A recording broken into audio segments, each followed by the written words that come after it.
Welcome to High Vibes, tapping into your infinite self and keeping your vibrations high.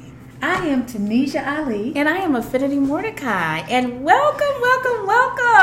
Today we are talking about relationships and why we feel the need to always be in a relationship when maybe we need to be more in a relationship with ourselves. Yes. That's a tough topic, right? That's a very deep one, Tanisha, and I'm glad we're covering it. I think it's important to know that, and I'm just talking in regards to maybe some individuals that I've interacted with and clients that I've met with too.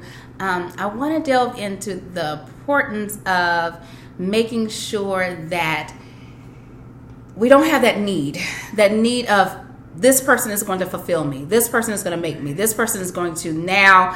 I'm whole now that I'm with this individual. Yeah. I want individuals to feel like they're okay prior to.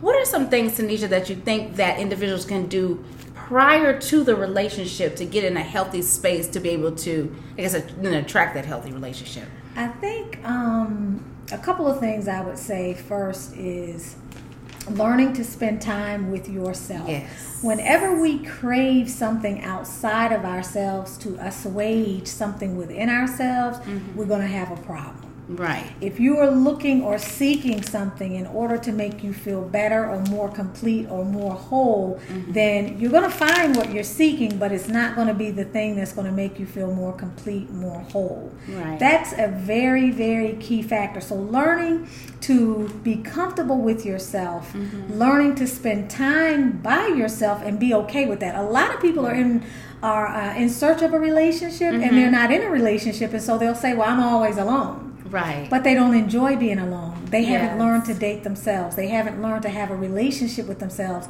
They haven't learned to fill up on the energy that happens when you are with yourself. Right. I think those are some really key points in that there's nothing wrong with being by yourself. In order for you to then attract someone who is going to be compatible with you or healthy for you, you have to be okay with being alone. Because you don't want to then depend on that person to make you happy. No one can make you happy. Happiness always comes from within. So like Tanisha was saying, there's nothing wrong with just being by yourself and having those enjoyable moments. Think of those things that you enjoy doing. What are my hobbies? What are some purposeful things that I enjoy doing? What are some things that make me feel whole? It could be things such as, hey, you know what? I love artwork. Not only do I love artwork, I want to do the artwork. I want to go to art museums. These are these things that you enjoy doing. So then when you do have a mate, those are those fun things that you could do with your mate. But you've already gotten to the point where you enjoy being with self first. I think the key also is that, like Tanisha was saying too, is that being able to have fun. Have fun by yourself, with yourself. And also, not only that, you can also include friends. So say, for example, it may not necessarily be a mate or somebody that in an intimate relationship that you're with, but having that support network, those individuals around you that support you, so that, again, you don't feel as if that relationship is just going to make you. Some other things that I think is really important to do prior to you getting into a relationship, one thing that I think is key is having a strong spiritual practice. I think that's the key too, because you want to make sure that you're centered, you want to make sure that you're grounded, you want to make sure that you're connected with your source. And in doing that, you feel fulfilled, you feel happy. And the odd thing that ends up happening is when you're in that space, when you feel good about yourself, you feel healthy, you feel whole, you're connected to your source. At that point, that's when individuals start to come around, and things are then going to be attracted to you. So, Tanisha, I guess when it comes, when we're talking about relationships and individuals that are trying to fill that void, what do you think are some areas that they need to kind of work on within themselves personally, so that they could get to that place where they're able to then be able to let someone in?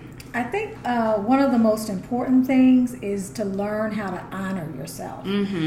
Honoring yourself encompasses loving yourself, caring for yourself, taking care of yourself, being able to set boundaries, and being able to remember what it is that you really want in a relationship and what you will accept in a relationship and what doesn't resonate with you. So having the space or setting aside the time to really make a priority for honoring yourself. And what does honoring yourself look like? Well, first let me say, when we honor ourselves, we don't betray ourselves. Right. When we honor ourselves, we do the things that feel good to us.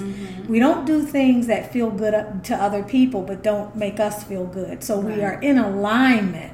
So honoring yourself allows you to set personal boundaries, and more importantly, honoring yourself allows you to know and be able to identify when you are not being honored in a relationship. Right. Because if you're giving yourself these things, if you're caring for yourself, if you're taking care of yourself, if you're loving yourself, if you're setting boundaries and you're enforcing those boundaries, or you're being true to those boundaries, then when someone else transgresses, you know what that feels like, because you honor that within yourself, and it is a part of your values package. So for me, learning how to really honor yourself and making sure that what you say you want, you don't accept less than, and that you have certain values that are in place, and that you have certain priorities for yourself, and that you don't violate or betray yourself by doing things that don't feel good, that you begin to exercise that in your life prior to being in a relationship. And you can practice with this, with doing this with family members, on your job, with your neighbors. There's so many opportunities and things that you can do on a day-to-day basis that will help you kind of build that muscle. Right. I love that. I love that.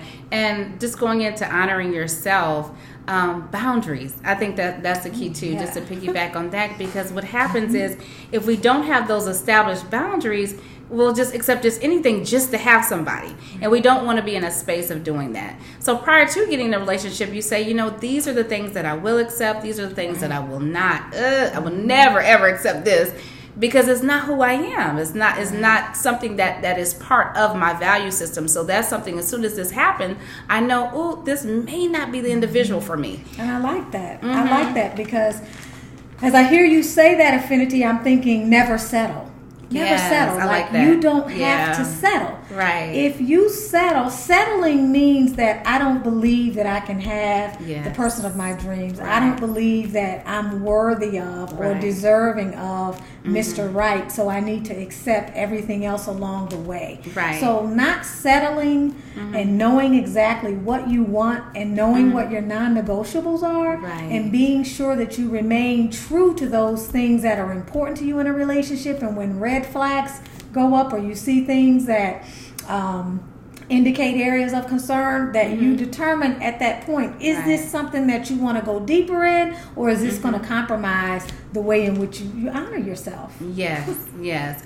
Well, I am really excited, because I think that relationships was a major topic that a lot of people wanted to delve into. And so we're hoping that covered a lot of the aspects of just getting prepared for a relationship, and just knowing that whatever you want to attract, it's easy to attract that, as long as you're able to fulfill yourself first, and never feel like it's a void there, because actually that void is going to be filled by you first and not by anybody else.